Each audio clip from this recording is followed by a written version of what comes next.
Hi, morning. Today is May the 27th, 26th, okay? And we would like to talk the story on the pen in order to avoid the misperception.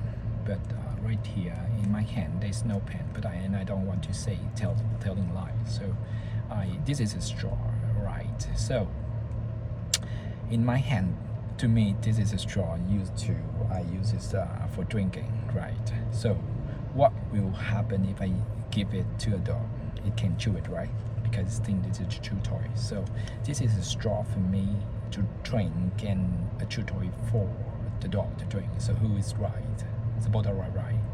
Because we are different entities and different entities can have different point of view, and this is very normal. So the first lesson of the story of the straw, sorry, I changed the name a little bit, it is that we have to respect the point of view of others.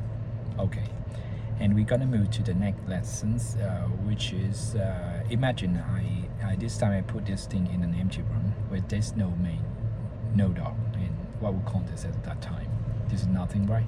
Because me and the dog, we are both not nearby. So the ancient intelligence say that this is the emptiness. The emptiness doesn't mean that this thing will disappear, but it is want to say that this has unlimited potentiality in the way that it can receive countless point of view. So we can see that more clearer by following example. Remember, this thing I put in an empty room, right, where there's no man, no dog, and what so imagine it tomorrow. I open the door and I invite the man to come back. Me and the man, whatever, whoever. So he will use this to drink because he thinks it's a straw. And the dog, if I don't invite him, I invite the dog to come back. The dog will see it and chew it because he thinks that the chew toy is soft enough to chew. Okay, so if I invite both of them to come back in the room, there will be those two possibility or point of view, you name it, happen at the same time. And if I do it in a larger scale, imagine I invite 1,000, 1 million, or 1 billion people respectively come into the room. Imagine it can fit the room, right? No problem with this, just imagination. So there will be 1,000, 1 million, or 1 billion different points of view respectively happen at the same time. So you can see that all of this happen. Want to say one thing, second lessons in brief, everything has its emptiness in the way that it has unlimited potentiality in a way that it can receive countless point of view from the observers. Okay, so we're gonna move to the third lesson, but before doing this, I used to have two questions, and by answering to those two questions, we will arrive at the third lesson anyway. So the first lesson is that we say that it can receive countless point of view from the observers, right? But before that, what is holding those countless point of view? That's the first question. So I was answered by this example. In my hand, this is a straw, right? To me, this is a straw. The fact that this is a straw, it comes from my mind or it comes from yourself. The fact that this is a straw, it comes from my mind. Why? Because it comes from yourself. The dog will see it as a straw and use to drink as I do, not to chew it like it does, right? Okay, so that the first question, and I was answered beautifully. I see that okay, it's come from my mind, the observer, and my mind is large enough, illimited enough to cover, to hold illimited point of views. And the second question, before that we say that the point of view come from the dog, the man, and here in this example, this is me, the single observer. So the question is, can I change? Can it receive all the countless point of view come from myself, right? So I will make a test.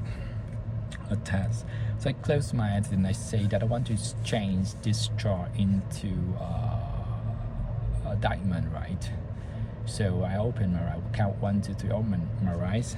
Oh, it's still a straw, still soft like a straw, not so hard like diamond, right?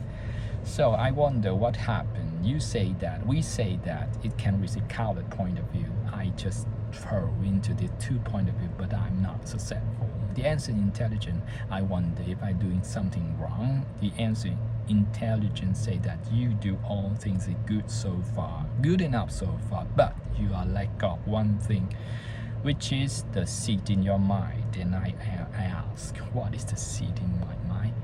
And the answer intelligence say that the seed in your mind is what you do, think, and say.